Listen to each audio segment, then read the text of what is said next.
Hello friends, இன்றைக்கி நம்ம வந்து இந்த 40 காய் விளையாட்டு எப்படி விளையாடணும் அப்படிங்கிறத நம்ம இந்த வீடியோவில் பார்க்க போகிறோம். இந்த மாதிரி ஷெல்ஸ் வந்து பீச் சைட் பிளேசஸில் கோவா, கன்னியாகுமரி இடத்துல நமக்கு கிடைக்கும். இது வந்து ஸ்மால் ஒயிட் ஷெல்ஸில் இந்த கேம் விளையாட ரொம்ப இன்ட்ரெஸ்டிங்காக இருக்கும். நான் வீடியோவில் காட்டுறதுக்காக பெரிய ஷெல் எடுத்திருக்கேன்.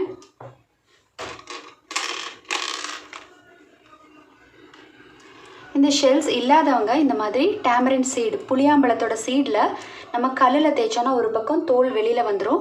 இதை வச்சு கூட நம்ம இது ஓப்பன் சைடு, இது க்ளோஸ் சைடுன்னு சொல்லி நம்ம இந்த கேமை விளையாடலாம். இந்த கேம் வந்து எத்தனை பேர் வேணால் விளையாடலாங்க.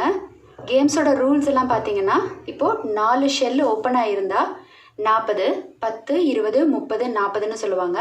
இது விழும்போது பிடிக்கலாம், யார் வேணால் பிடிக்கலாம், எத்தனை வேணால் எவ்வளோ பிடிக்க முடியுமோ அவ்வளோ பிடிக்கலாம். பிடிக்கும்போது கையை தட்டி விட்டு கூட இந்த மாதிரி தட்டி விட்டு கூட பிடிப்பாங்க. அதுதான் ரொம்ப இன்ட்ரெஸ்டிங்காக இருக்கும்.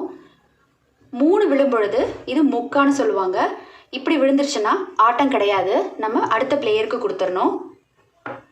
2 விழுந்ததுன்னா இந்த 2த்தையும் பக்கத்தில் தள்ளி வச்சுட்டு இதை மட்டும் கேரம் போர்டு காய் மாதிரி இப்படி வச்சு நம்ம அடிக்கணும். எதுக்காக இப்படி வச்சுக்கிறோன்னா, நம்ம காய் வந்து தூரமாக போகக்கூடாதுங்கிறதுக்காக. அடிக்கும் பொழுது பாதியில் நின்றுச்சுனாவோ இல்லை வேறு இடத்துல போச்சுனாவோ அவுட்டு.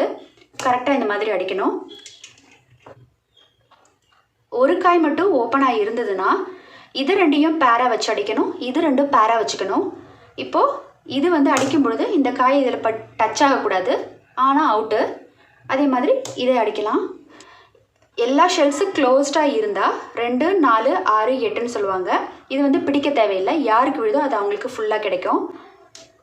இப்போது ஃபஸ்ட்டு கேம் எப்போ ஸ்டார்ட் ஆகும்னா, பிளேயரோட ஆட்டம் வந்து ஸ்டார்ட் ஆகிறது வந்து 8 இல்லைனா 40 விழணும். ஃபஸ்ட் டைம் ஆடும்போது இந்த மாதிரி கையில் தூக்கி போட்டு ஆடணும்.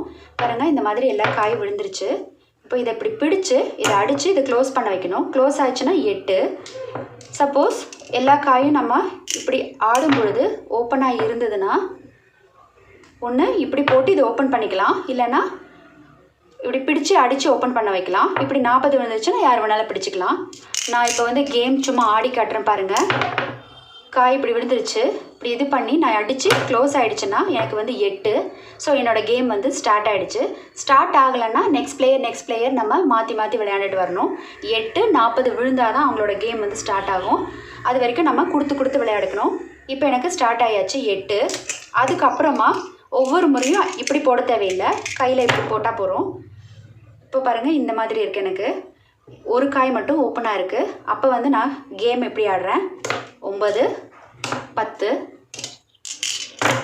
இப்போ முக்கா ஆட்டம் கிடையாது, நான் கொடுத்துடணும். இந்த மாதிரி 2 சப்போஸ் நான் போட்டதில் இந்த மாதிரி 2 ஓப்பனாக இருந்ததுன்னா 10 இருந்தது இல்லையா, 11 இந்த மாதிரி பண்ணிக்கலாம். இப்போது 4மே எனக்கு ஓப்பனாக சப்போஸ் 40 வந்துருச்சுன்னா யார் வேணாலும் பிடிக்கலாம், கையை தட்டி விட்டு கூட பிடிக்கலாம். நான் ஃபஸ்ட்டு 4மே 40யுமே பிடிச்சிட்டேன் அப்படின்னா 11 + இந்த 40 51 இந்த மாதிரி கவுண்ட் வச்சு விளையாடுவாங்க. 100 கவுண்ட் எடுக்கிறவங்க ஒரு பழம், 5 பழம் எடுத்தால் வின்னர்னு சொல்லி விளையாடுவாங்க. அவங்களோட கவுண்ட்டை வந்து பென்னு பேப்பர் வச்சு எழுதிக்கலாம், இல்லைனா சாக் பீஸில் பக்கத்தில் வச்சு எழுதி விளையாடலாம்.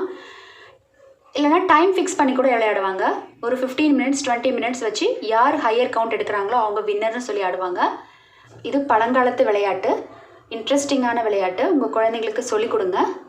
இதே கேம் இங்கிலீஷ்லேயும் இருக்குது, வேணுன்றவங்க பார்த்து தெரிஞ்சுக்கோங்க. தேங்க்ஸ் ஃபார் வாட்சிங்.